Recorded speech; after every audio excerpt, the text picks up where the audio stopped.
नमस्कार दोस्तों, आपका मेरे चैनल पर स्वागत है। आज हम आपको एक ऐसी गुफा के बारे में बताएंगे जिसका कोई अंत आज तक नहीं ढूंढ पाया। जिसने भी इस गुफा के अंत को ढूंढने की कोशिश की वो कभी लौटकर वापस ना आ पाया। ऐसा कहा जाता है कि इस गुफा में स्वयं भोले बाबा विराजते हैं और इस गुफा का एक छोर अमरनाथ गुफा में जाकर खुलता है। ये गुफा जम्मू कश्मीर के रियासी ज़िले में स्थित है, जिसे शिव खोड़ी नाम से जाना जाता है।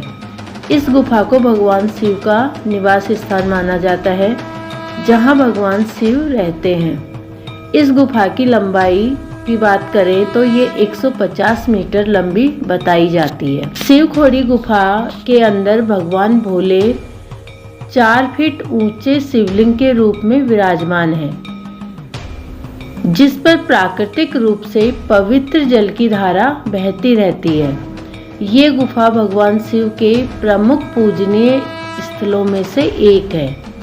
इस गुफा के बारे में ऐसी मान्यता है कि यहाँ स्वयं भगवान शिव विराजते हैं और इस गुफा का दूसरा छोर सीधे अमरनाथ गुफा में जाकर निकलता है।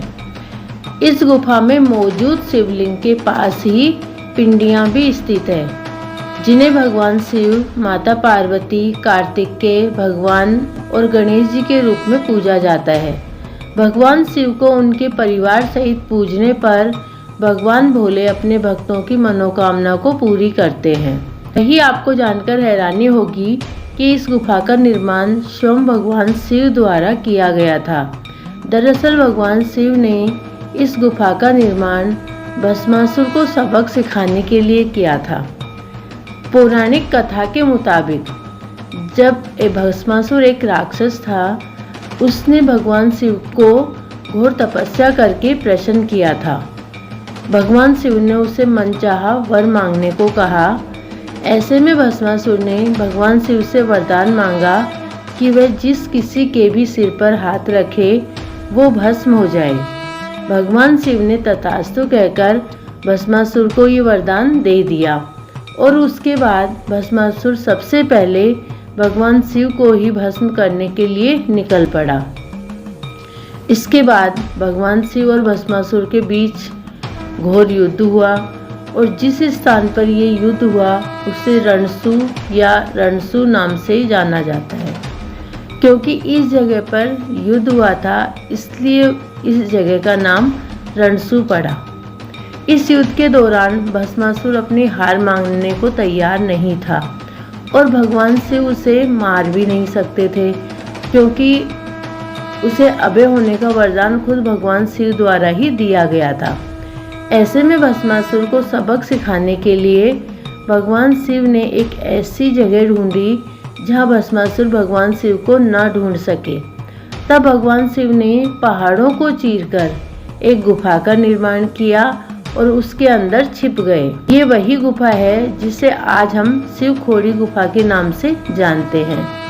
इसके बाद भगवान शिव ने भगवान विष्णु को याद किया और भगवान विष्णु मोहिनी रूप धारण कर भस्मासुर को रिझाने लगे।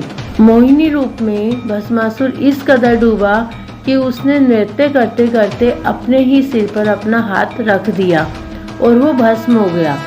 भस्मासुर के भस्म होने के बाद भगवान शिव भी गुफा से बाहर आ गए।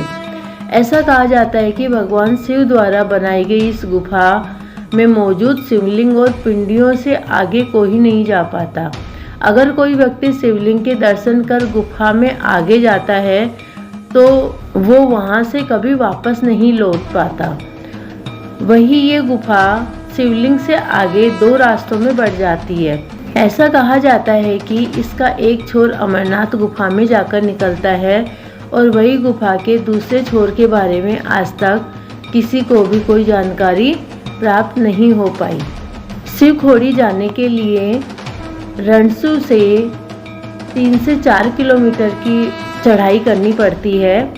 जिस किसी के बस की चढ़ाई करना ना हो तो वो खच्चर ले सकता है। शिव खोड़ी भगवान शिव का बहुत ही पवित्र स्थल है। जो कोई भी यहाँ पर दर्शन करता है भगवान शिव उसकी समस्त मनोकामना पूर्ण करते हैं।